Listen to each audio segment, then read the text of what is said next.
You see the red in honor of Canada, even the lights at the back, we made those red. So, hey, there Yeah, we the go. tie too. Yeah, got the tie. There we go. Um, I have to tell you a funny story. Okay, cool, excellent. We're live. I was chatting to a guy, Elmo Lebowski, so someone that I've known for about 15 years. He used to train at our gym. We met when we were both selling insurance. How funny is that? Hence the tie. And he was drinking coffee out of a mug that said, "The world needs more countries like Canada." Well, Hey, that's nice. I think that's good.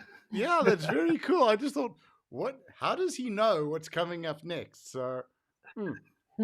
So guys, we're sitting down with Mimi and Jace. I think we're going to let you guys do your intros, and we can chat about the sport. I mean, and dude, I mean, dudes, the incredible the incredible community that you guys brought to Sun City, and just what an amazing team, what a wonderful group of guys. So, Mimi, shall we start with you? If you could just give us a rundown. Who are you? What do you do? A little bit of your background. Okay. Well, I'm Mimi Frank. I compete in powerlifting, representing Team Canada. I just competed in South Africa in the bench press world championships. That was my third worlds. I came away with a silver in equipped bench in the 63 kilo class. I move around weight classes a few times sometimes. So And about 800 hugs. yes. Yeah. And aside from powerlifting, I work as an editor and learning designer for a university here. I'm currently on sabbatical for another couple weeks, working on another master's degree. I'm a part-time photographer. Awesome Yeah, I photographer. don't Okay. know. Oh, thanks. Yeah. Yeah, I don't know. That's probably it for me. Cool. Hi, Jace here. I was the head coach for Team Canada there at the World Bench Press Raw and Equipped um, Championships. So we had approximately, I'm going to say 20, I forget exactly how many, 22 lifters approximately. Some obviously were doing both, the Raw and Equipped. I'm a business owner and I'm a senior manager for a financial institution here in Canada. Um, and yeah, so I'm really kind of the tag along to powerlifting because I'm really only here because of her.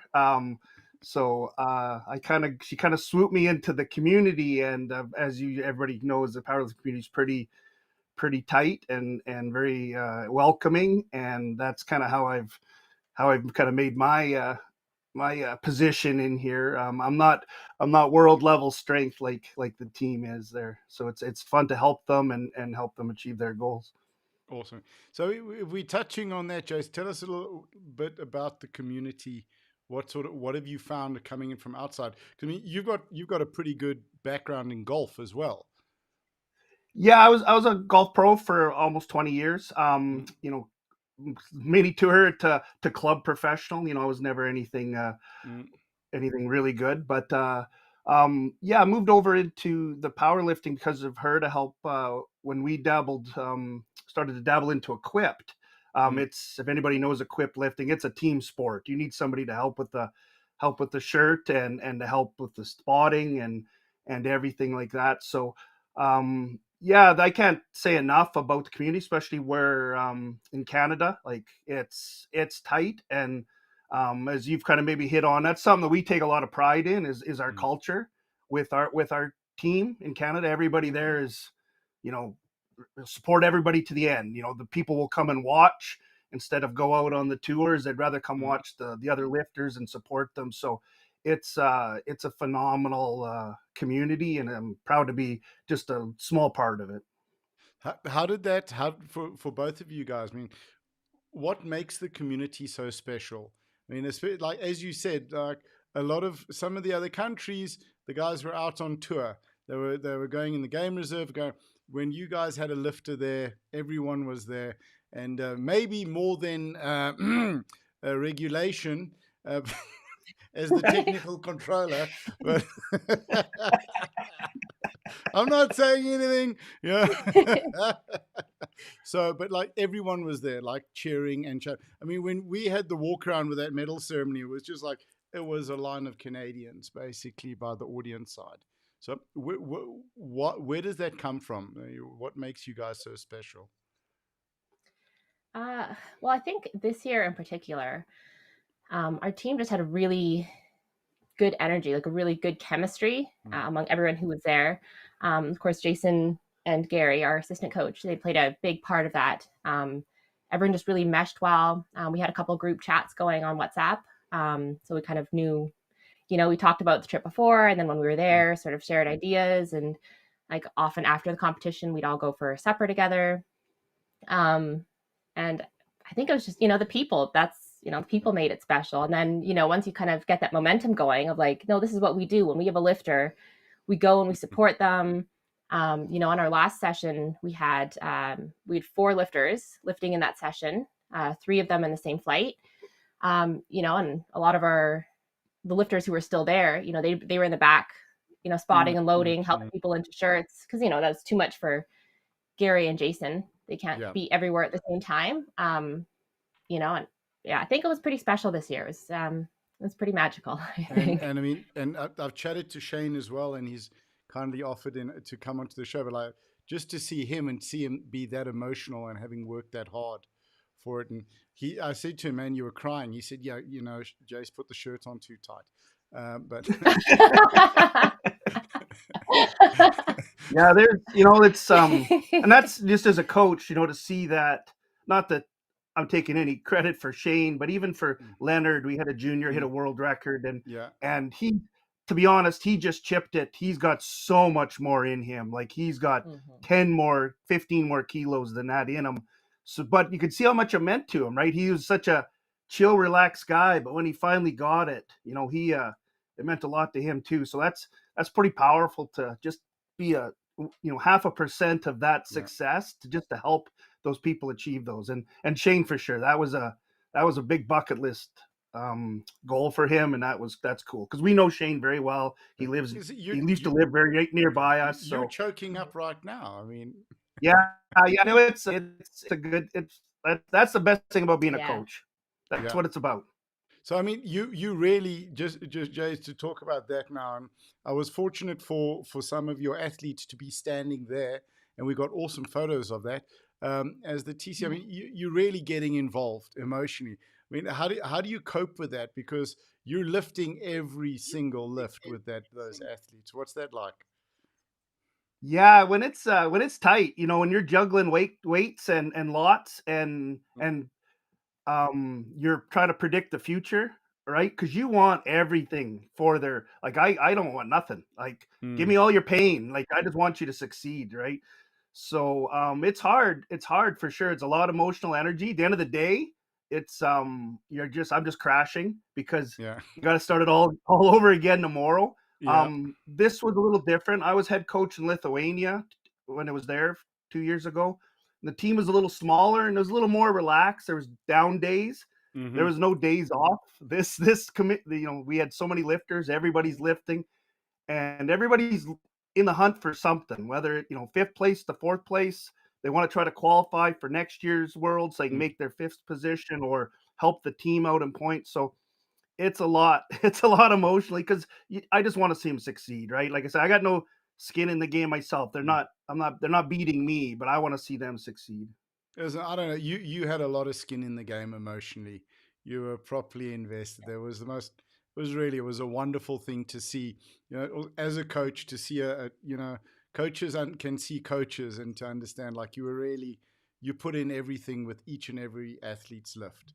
It was where he could, yeah. Where he could, he was he'd be at the jury table fighting to try to get a lift overturned, and like and definitely he's saw fast, him. hey? Yeah, I'll try to stop him if I think I got one out of 5. So that's a good ratio. 100%. So Mimi, how did you get into the sport? I got into the sport. I've been lifting. I competed in a couple of physique shows. That's where my Instagram handle comes from, Mimi Bikini. But that, I always enjoyed lifting. I did not, bodybuilding's not a sport for me. I'm not really into the glamour and that aspect of it. So that it wasn't really the right outlet for me. But I was in the gym. I continued lifting, and my first coach was actually Lane Norton, who's a natural bodybuilder and also powerlifter from the States. And so I was curious to see what that was all about. I found a gym in the city that specialized in it, and the owner sort of showed me the ropes, taught me how to do all the movements, and then that was in 2015. And still doing it. I don't know. I found something I'm really passionate about, and I think bench especially, that's something I gravitated toward. And then once we introduced, equip bench, that's fun. That's a fun challenge. So I really enjoy that. And then going to Worlds. It's kind of addictive, just that being in that atmosphere with all the other lifters, and it's better every year. Like this, this team chemistry that we had this year. My first Worlds, it might have just been me, but I didn't feel that sort of cohesion. I'd walk out, there was no one in the crowd for me. And then Lithuania, a little bit more, you build on it, and then this year it was really spectacular. So definitely looking forward to coming back next year. Good. What did you think of the venue and the competition? I thought it was the venue was excellent. And taking the photos, I liked all the blacked out walls. It was kind of dark, but it was making for some cool backgrounds. I don't think Jacen liked the setup quite as much, like from his perspective as a coach. Yeah, as a coach, I would have preferred the scoring table at the same side as where the athletes came in and out, for those last second changes. Yes. And then that whole kind of walk across. I had a bit of limited mobility. I tore my Achilles last September, so I'm still rehabbing. So to walk and make that big hike through all the crowd back there, then you had to get past the TVs, basically. Yeah. So that was a bit of and that's just fine. That's fine. I don't think they anticipated it being difficult on purpose. But like even for Shane's last lift, I had to kind of leave him while I could put a new weight in if the lifter ahead of him made it, right, which he did. So I had to kind of be ready to drop that real quick, just because he came around the corner and was screaming, "Change, change!" Yeah. So that was my only kind of nitpick about it. But the venue itself, there are more than enough platforms. Yeah. It was roomy. That was fantastic. That was nice. Yeah. You're not cramped. And Sun City, what did you guys think? Oh, we loved it. We really enjoyed it. Yeah, it was pretty special. I don't think I would have come otherwise had it not been for powerlifting. Okay. But that was an unforgettable experience. That's very cool. So to talk about sort of lifting, your passion for, what does lifting mean to you? That's a twofold question. What does lifting mean to you? And why should someone consider getting into our sport? Well, I did think about this question because I knew you were going to ask, but I don't know if I can properly articulate it, because it is something that I care deeply about. But I don't know. For me, it started as sort of just having that competitive outlet, having something to work toward. And I think it still is that. It's a never-ending goal. There's always something that you can improve on. There's always more weight you can put on the bar. And I'm a pretty goal-oriented person, so I like having that, that thing to chase after constantly. And then, especially with Equipped, that's a whole other thing. You get into a new shirt and then you're a beginner again. Yeah. Essentially. So that is it for me. In addition to the fact that, it's such an empowering sport. Just getting stronger makes you feel powerful or more powerful in every aspect of your life, not just lifting. And then of course the community, once you're in the community, and, I feel it not just at Worlds, but even outside of Worlds, I feel it kind of getting closer. as more people get into the sport, as people sort of get to know each other in the sport. So yeah, that's it. It's yeah, it's hard to say. Hard to Yeah, I say it out think loud. when you're so emotionally connected to something, it is kind of difficult to articulate it into, I suppose, simple words to Mhm. express how one feels. What you're feeling is not unique for people in the sport. And I think, particularly for what I've seen with the interviews that we've done with the ladies, the fact that they can be strong and what must be, encouraged to be strong and to get stronger, and where their strength, their physical strength, is something that's so valued and appreciated and lauded.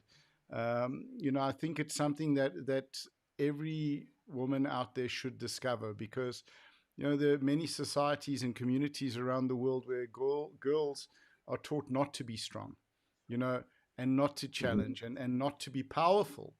And that's, so if you want to talk to you're talking to ladies now, uh, what would you say to them? Why get into the sport? Um, for that reason, because it is Mm, empowering, and also there is a place for everybody in the sport. We have a youth division in Alberta, and I know Pam talked about it. mm, That's really growing.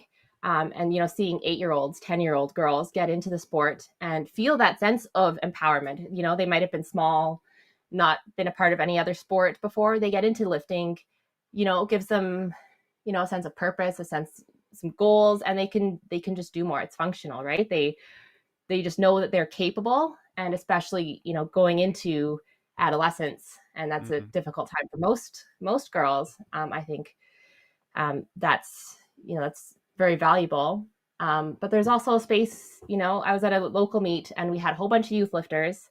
Some of them, it was their first meet, but we also had an M4 lifter, and it was his first meet too. And I love seeing wow. the older people too, the older generation who, especially with women who, might have Mm, come up in a time when it wasn't, women didn't lift weights. It wasn't mm, a thing that women did, and seeing them get into the sport and then find that sense of power in themselves too. And regardless of weight class, that's another thing too, is that you don't have to look a certain way. You can be a 47 kilo lifter, an 84 plus kilo lifter. There's a place for everybody. And that's what I think is, I love seeing the sport grow, and I am seeing it grow, exponentially almost, like, mm. and that's, I love seeing that. It makes me happy that more people love the sport that I love. So. And that's why I'm so grateful to you guys and to everyone that's come on to the show, because it's not everyone I've spoken to. It's my first podcast, and it can be something that's a little bit intimidating, and I've got to keep nagging and pushing for. But I think everyone's here because they want to share how wonderful the sport is. They want to share what it means for people, what it does for people. Talking about adolescence and you know. Uh, young girls, and this applies to young guys. Well, it doesn't matter what your body looks like.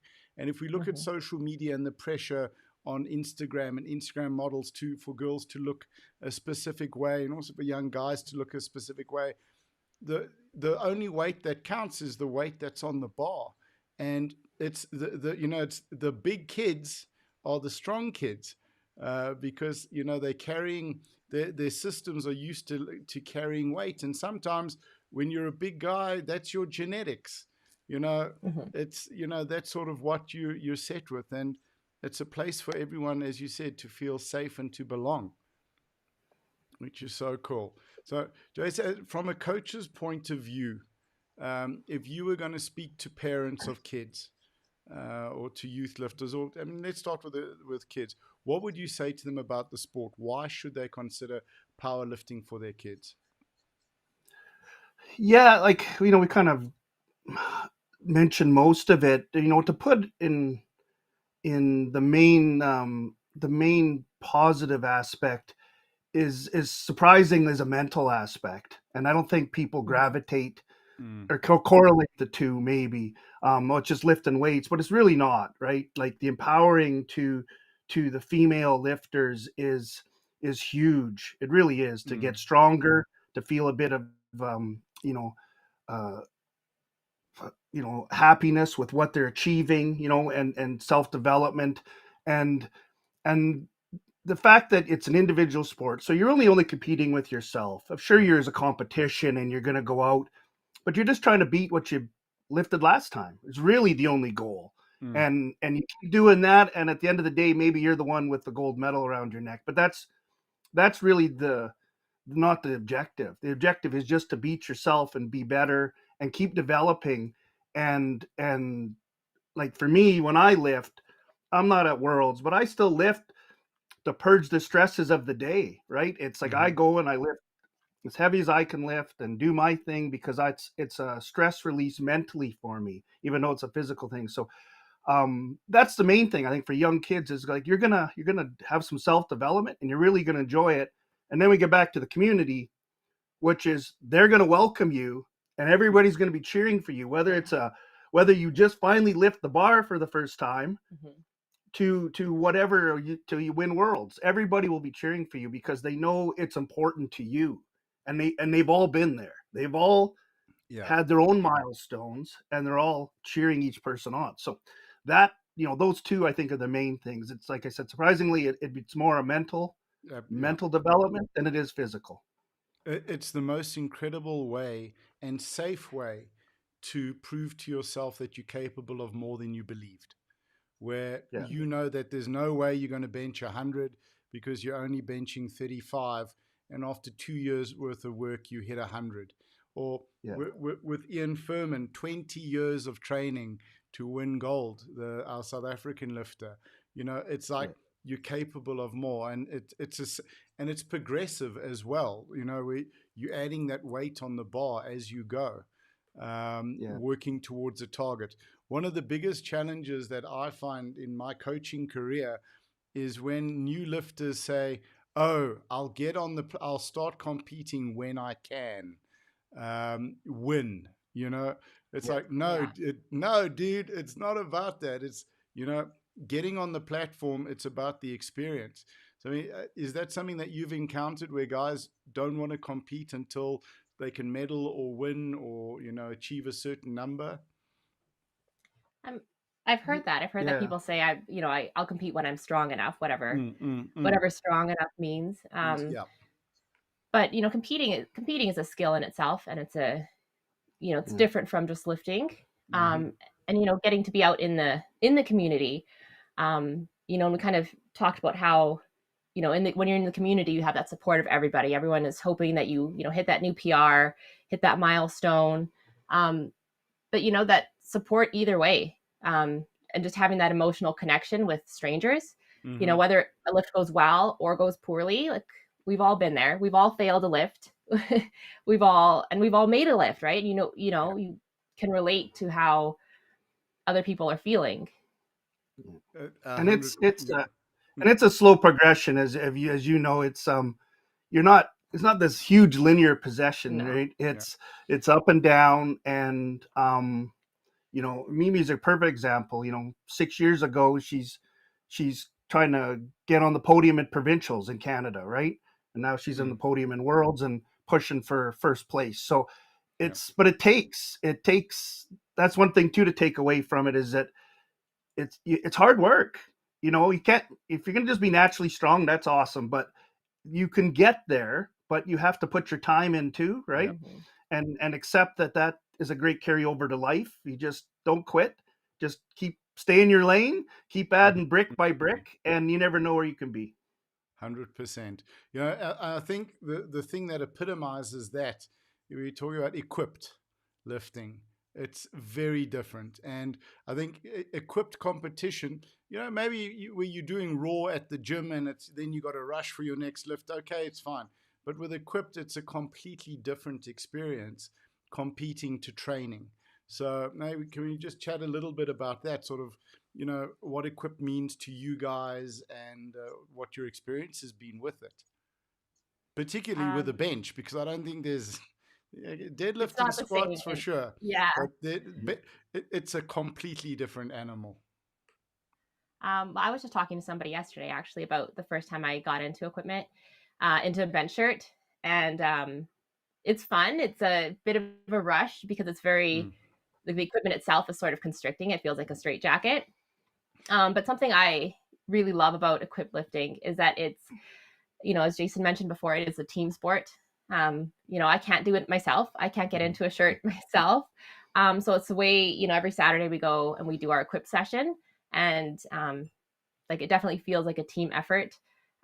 So having him come to Worlds and be there to put my shirt on, just the way we always do, it feels like I can share the experience more with him with equip lifting.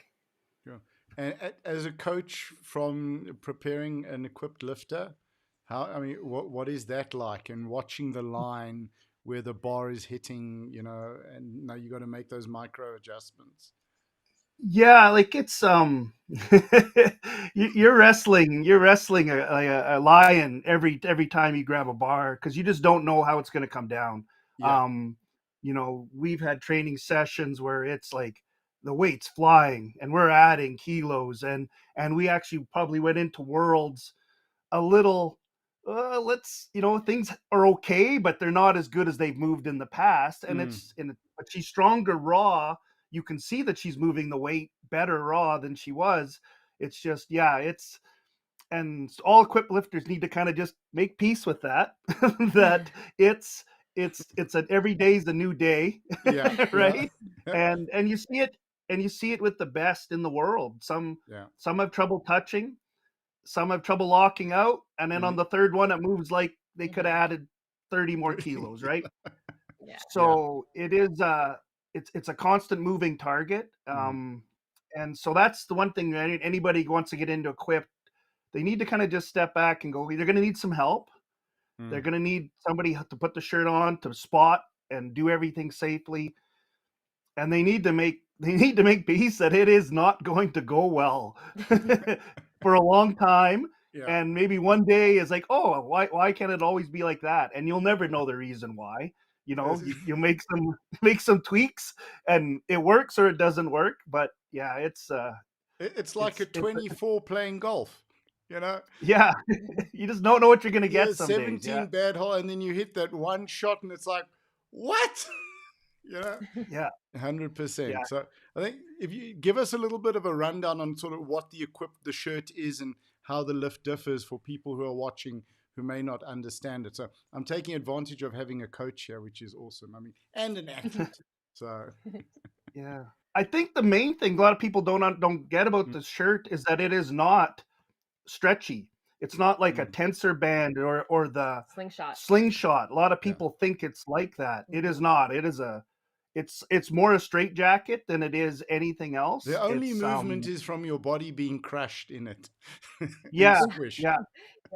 And you'll see some of the bigger people, their shirt is so tight they could have 700 pounds on there and not touch their chest. It won't let them, right? So that's the shirt. That's the canvas, or the ply of the shirt is preventing that. So that's the main thing I think people need to maybe grab, that is not, it's giving them all this help. It really isn't in that sense where it's a huge rebound, right? So a tighter shirt, of course, will help because it's going to help bring the bar up, but it's going to be harder to touch. And the pull, the touch, people don't realize in equipped lifting, you need to train your back to be able to pull the bar as much as you need to train your forward, your press to move it. So it's just because it's going to be difficult to pull it down, and it kind of creates a bubble. So the bar want to go to the front, or it's going to want to take your head off, and you got to stay in that bubble to be able to push up. Yeah. I mean, so it's very technical. Huh? Yeah, it's not. People think, it's just like a tensor bandage and it's just going to spring up. No, not at all. Yeah, I mean, a huge part of that, it's an art form, getting it down to that right spot with everything in the right position, your hands, your elbows, how you're tensing. It's, and then living with that anxiety of it kicking out, where when you start to press.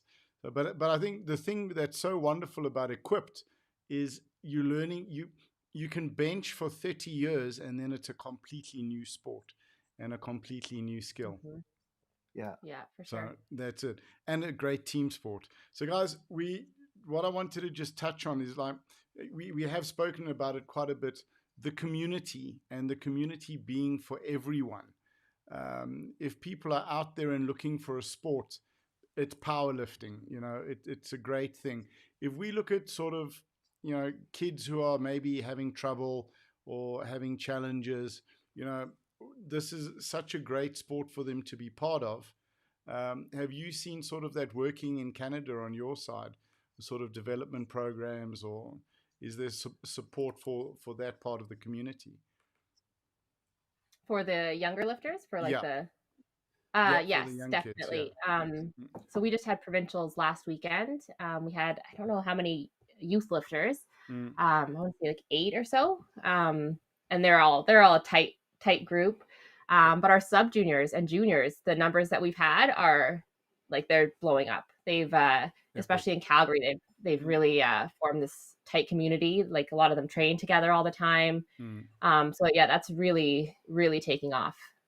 Yeah. Awesome. And What and would you like? Mimi's Oh, probably, yep. I'm gonna say Mimi's probably being a bit too humble on this, but a lot of these younger female and junior lifters, they look up to her because they see her, achieving these goals, and they so it's when we go to these competitions, they're all swarming her to come talk to her. So it's pretty cool.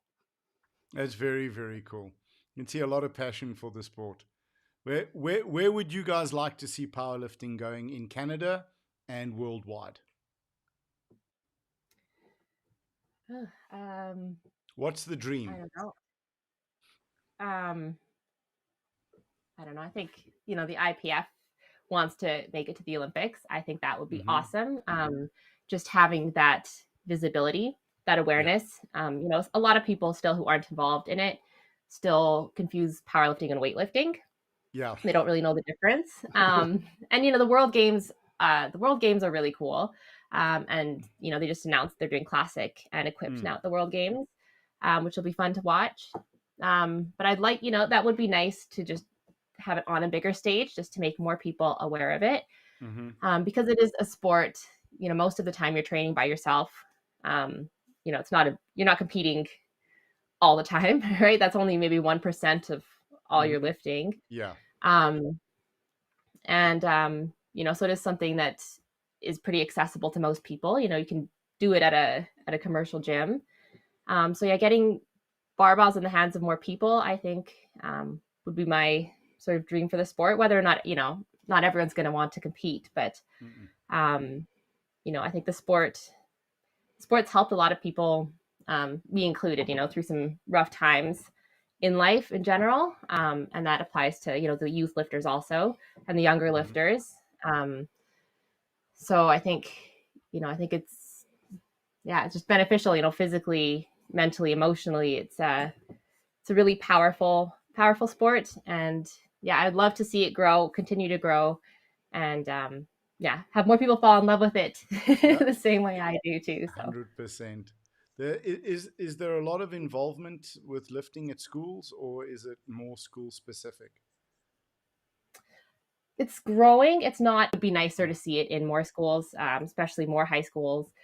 Um, Even junior highs would be Mm-hmm. cool. Um, so yeah, I guess that would definitely be a place where there's room for growth. For growth. If you could give a message to those administrators, those officials that are in charge of determining what sports go where and what sport gets support in the school, what would you say to them? Why should it? I mean, we've spoken so much about the incredible value, but for both of you guys, why should the sport be in school? Um, it's such a direct carryover if you want to put it into correlate it with a lot of sports. Mm-hmm. Obviously, doesn't matter what you're involved in, football, squats and Mm-hmm. bench press and deadlifts are going to be a nice carryover for high school football athletes. So there's a nice off season transition just for something big like that. But getting stronger is never going to hurt you in Mm-hmm. in any sport. Mm-hmm. And all you need is a rack, right? So you need a place to bench press and a place to squat and a floor for some, the deadlift. So It's not overly expensive, Yeah. and it can help out in other areas and develop from there. So it's, but as we've talked about, it's the mental. It's Yeah. the mental thing. Get the kids lifting weights, get them feeling confident again over something that maybe they've, were fighting with, and they feel they can achieve something. And that's the direct correlation. It's not about trophies and if your school can beat another school. Yeah. It's Yeah. it's what it can do internally for the kids at the school, right? And so this may not make sense to some people. How's some lifting weights going to make somebody feel better about themselves? But it will. Just trust You me. know, Just the just easiest, start. yeah, that's the easiest answer is come, let me show you. Yes. You know, and that's the sport is, I mean, and I think we talk about Olympic lifting, which is also an amazing sport, but it's so much more technical to learn to do it safely. You know, I've heard certain coaches refer to powerlifting as the dumb lifts, but like I take that as a compliment, where it's relatively simple to learn to do it safely. But the thing is, to empower kids to believe in themselves, to teach them that they're capable of more than they genuinely believed, and to teach them that if you want a goal, you can work to it, and here's the progression. To teach them how to plan, to teach them how to, just that you need a plan and a structure to get you from A to B, and you're part of a community. I mean, it should actually be in every single school, because I mean, it's a sport that can change countries, because you Yeah. change how the youth feel about themselves. So And it teaches a I'm lesson getting too quite that emotional. Hmm? it teaches a lesson too that once you do follow the plan and you're committed to it, the hard work does pay off, right? You see that payoff eventually, especially among youth lifters, right? Mm. The rate of adaptation is Yeah, it's enviable, very I annoying. would. Wait till you plateau, kid. Mm. Oh, 100%. Guys, is there anything you'd sort of like to finish off on? I see we have a couple of people watching. If anyone would like to drop a comment or say hi, please do. So from your guys' side, anything that you'd like to say to end off? Well, thanks for having us, Nick. I really Right. appreciated this conversation.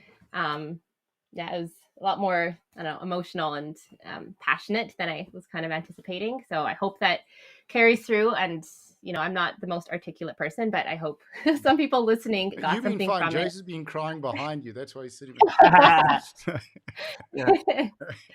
So yeah, if anyone's watching, if someone is watching and is not part of the sport, I hope Mm. this has maybe encouraged you to try it out, or at least come to a meet, kind of see what it's all about.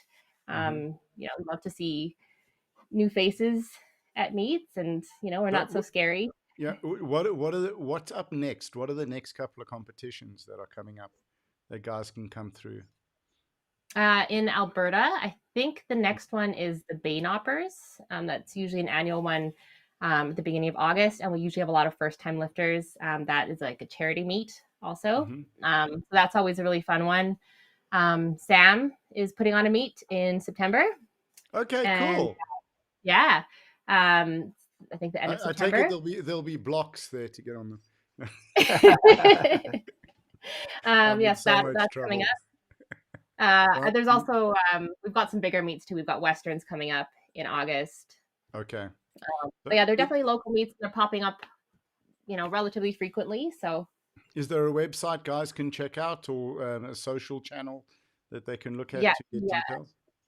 yeah. The Alberta Powerlifting Union website has all of our local meets, and they usually sell out pretty quickly. So if anyone's watching and interested, they should register pretty much as soon Now. as Okay. it opens. Yeah. Yeah, they go quick. Okay. That's something that still blows our mind. So we got about 340 lifters nationally. So like, oh, we got 14 more. Okay, we'll just add another day. Like we don't have a set number. So it's something that we're working hard towards to get as well. Guys, just your passion and your commitment for the sport is so evident, and I'm very grateful for you guys taking the time to share. And I think though that passion and commitment comes from what it gives back to us. And I think that's why people should get involved. to have this passion, this drive, this support, this community, this network, this mental strength over physical strength. It's plus incredible physical strength. It's a wonderful thing. So, guys, thank you. Jacen, is there anything you'd like to finish with? I want to thank you because you've been obviously a great friend to Team Canada and had quite a few people on the podcast. Yeah. So that's just helping it grow here in Canada. So thank you for everything you've done for us. So as a country, having us to chat and everything like that. So and you're part of the team. You're part of you're part of Team Canada. We sucked you in our little vortex of groups. So I appreciate all you've done. No, thank you, and it means it means a great deal to me, and what I'm looking forward to chatting with you guys in the future as we go forward, just to catch up and see what's happening. And so, if you guys are prepping for comps or there's anything that you want to share, please let me know. And also, I mean, it's a good opportunity to call out any lifters that you feel should come on the show and share. Well, the chat, is there anyone in particular? Or would you prefer to WhatsApp me later? Well, you mentioned Shane, so yeah. You mentioned, so Shane, we just got to put that time together. So absolutely, which we'll do. All right, cool. No, it'll be great to have him on as well. So, guys, thank you so much. It was wonderful to chat and to catch up. I'm going to end the talk now. The screen will go blank for a minute, and then I'll chat to you guys.